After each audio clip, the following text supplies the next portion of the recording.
The air was thick. It was heavy with the smell of damp earth and sweet flowers. I stood at the edge of a forest that seemed to have no end. The trees were giants. Their leaves formed a dark green roof high above my head. Sunlight tried to break through. It came down in long, golden spears, lighting up dust motes dancing in the air.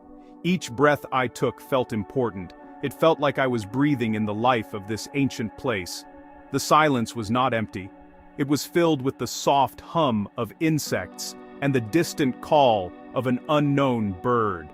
I was a guest here, a small figure in a vast, living world. I took a step forward. The ground was soft under my boots. A carpet of fallen leaves cushioned my path. Everything was alive. Vines as thick as my arm coiled around tree trunks, reaching for the light. Strange, colorful fungi grew on decaying logs, like jewels scattered on the forest floor. I saw a flash of brilliant blue. A butterfly, its wings like stained glass, danced past me. It landed on a broad leaf, its wings gently pulsing. I watched it for a long moment, completely still. This forest did not rush. It moved at its own pace, a slow and steady rhythm of growth and decay. It was a world, untouched by clocks. A sound broke the quiet hum, a rustling in the undergrowth. My heart beat a little faster. I froze, listening. Was it something big, something dangerous? The rustling grew closer. I could hear the snap of twigs. My hand tightened on my camera. I was ready to run, but my curiosity was stronger than my fear. The leaves parted. A small, deer-like creature with gentle eyes stepped out. It looked at me, its ears twitching. It was a muntjac, a barking deer. It watched me for a second, then it calmly walked across the path and disappeared back into the green shadows. The forest had shown me one of its secrets. My fear melted away. It was replaced by a feeling of deep respect. This place did not belong to me. I was just passing through. The trees, the animals, the very air itself, they were the true owners. I walked on, more slowly now. I paid attention to every detail. The texture of the bark on an old tree, the intricate pattern of a spider's web glistening with dew, the way the light changed as the sun moved across the sky. The forest was a cathedral, and I was walking down its main aisle. I felt a sense of peace settle over me, a quiet joy that came from simply being present in this magnificent, whispering green world. If you enjoyed exploring this hidden paradise with us, don't forget to subscribe to our channel for more journeys into the world's most beautiful and mysterious places. Join our community and never miss an adventure. The forest opened up. Suddenly I was standing on the bank of a wide, slow-moving river. The water was the color of jade. It flowed silently, carrying secrets from the mountains to the sea. Long wooden boats were tied to the shore. They bobbed gently on the current. The air here was different. It was cooler, filled with the clean scent of water and wet stone. A sense of calm washed over me as I watched the river's endless journey. It was the lifeblood of this land. It provided food, water, and a path through the dense jungle. The river was a road, a provider, a constant presence in the lives of the people who lived here. I saw a woman down by the water's edge. She was washing clothes. Her movements were graceful and efficient. She dipped the fabric into the river, then slapped it against a smooth, flat rock, a rhythm of splash and thud. She worked with a focused grace, her back straight and strong. She wore a simple, colorful sarong. Her dark hair was tied up neatly. She was not rushing. She was a part of the river's slow rhythm. She looked up and saw me watching. She did not seem surprised. She offered a small, gentle smile, then returned to her work. Her presence was as natural as the trees and the water around her. I decided to take a boat. A man with a kind face and weathered hands helped me in. He did not speak my language, but his smile was universal. He pushed off from the bank with a long bamboo pole. The boat glided onto the water with a soft sigh. We moved down the river, the jungle a solid green wall on either side. The only sound was the gentle dip of the pole in the water. I saw kingfishers, bright jewels of blue and orange, darting from branches. They dove into the river and emerged with tiny silver fish in their beaks. The world felt slow and dreamlike from the boat. As we rounded a bend, the jungle parted to reveal a small settlement. Houses on stilts stood at the water's edge. Children laughed and splashed in the shallows. A woman stood on her porch, weaving a basket from thin strips of bamboo. Her fingers moved with a skill passed down through generations. She looked up as our boat passed, her expression one of quiet pride. She was creating something beautiful and useful from the materials the forest provided. This river was not just a body of water, it was a home. It was a community. It connected everyone and everything along its banks in a silent, flowing bond. The boat dropped me near a town. The quiet of the river was replaced by a new sound, a low hum of human activity. I followed a dirt path that led away from the water. The hum grew louder. It became a symphony of voices, laughter, and the clatter of goods.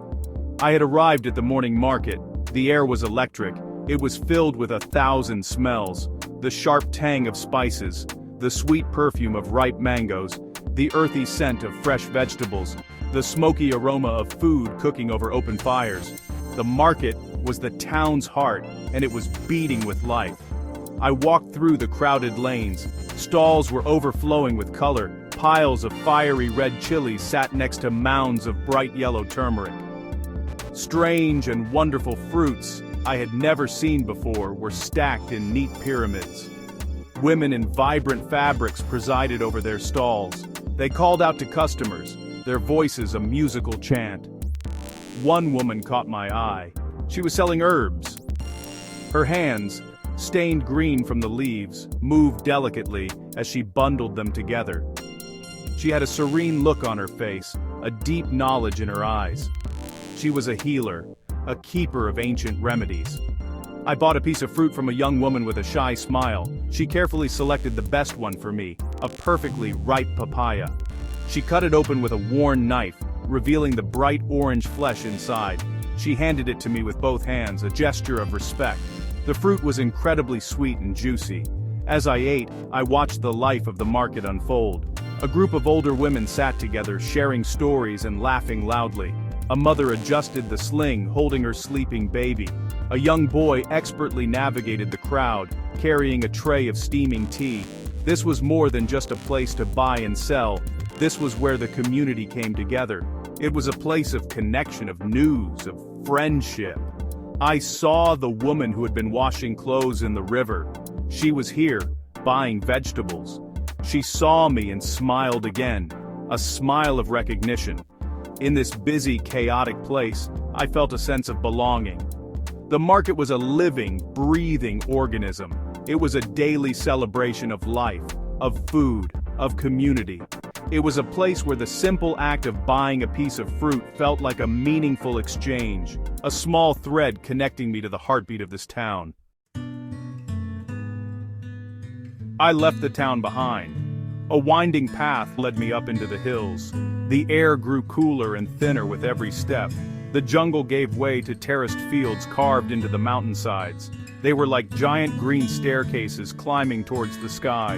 The terraces were filled with water reflecting the blue sky and the white clouds. It was a breathtaking sight, a landscape shaped by human hands and generations of hard work. The wind whispered through tall grasses on the edge of the path. It carried the faint sound of wind chimes. I knew I was getting close to a village. The village appeared as if from a dream. It clung to the side of the mountain overlooking the valley below. The houses were simple structures made of wood and bamboo. Smoke curled from the rooftops. Chickens scratched in the dirt paths between the homes. An old woman sat on her porch, spinning thread. Her hands were wrinkled and wise. She moved with a slow, practiced rhythm that spoke of a lifetime of work. She looked up at me with curiosity, her eyes clear and bright. She nodded a silent greeting, a welcome to her home in the clouds. I was invited into a home for tea. A woman with a warm and generous spirit welcomed me. Her name was Anong. She did not speak my language, but her gestures were clear. She poured me a cup of fragrant herbal tea. Her home was simple, but it was filled with a sense of peace. Through the open doorway, I could see the vast expanse of the valley. The clouds drifted below us. We sat in comfortable silence, sipping our tea and watching the world go by. In that moment, I understood that wealth was not about possessions. It was about this view, this peace, this shared cup of tea. Later, Anung took me to the fields. She showed me how the rice was planted. She waded into the muddy water of the terrace, her movements sure and steady. She explained, through gestures, the cycle of planting and harvesting. Her connection to this land was deep and profound. It was a part of her.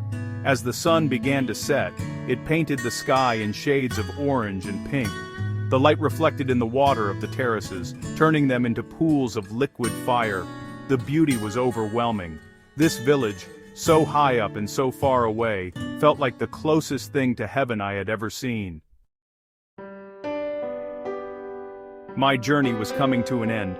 I sat on a hillside, looking back at the path I had traveled. I saw the green jungle, the winding river, the busy market, and the village in the clouds. I had come here looking for hidden paradises. I thought they would be places on a map. I thought they would be stunning landscapes and exotic wildlife. I found those things, of course. The beauty of this land was undeniable.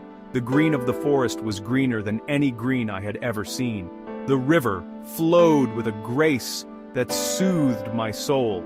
The mountains touched the sky with a quiet majesty. But the real paradise was not in the landscape. It was in the people. It was in the gentle smile of the woman by the river. It was in the honest hands of the boatman. It was in the quiet pride of the weaver and the herb seller. It was in the generous spirit of Anong, who shared her home and her tea with a stranger. These people lived with a grace and a dignity that was deeply moving. Their lives were not easy. They worked hard. But they lived with a connection to the land, to their community, and to their traditions that we in the modern world have largely lost. Their lives are woven from small, beautiful moments, a shared meal, a story told, a task done with care and attention. They find joy not in accumulating things, but in the rhythm of their days, in the rising of the sun, in the cool water of the river, in the taste of fresh fruit, in the company of their neighbors. They are rich in ways that cannot be measured by money. Their wealth is in their resilience, their community, their connection to the earth. They hold a quiet wisdom that our noisy world has forgotten how to hear. The secret of these hidden paradises is not a location to be found. It is a way of life to be witnessed. It is the understanding that beauty is found in simplicity, that strength is found in gentleness, and that the greatest truths are often the quietest ones. As the last light of day faded from the sky, I knew I would carry this secret with me, the memory of the whispering green, the life-giving river, and the proud, kind faces of the people who called this paradise home. The oldest secret is that paradise is not a place you go to, but a way you choose to see the world.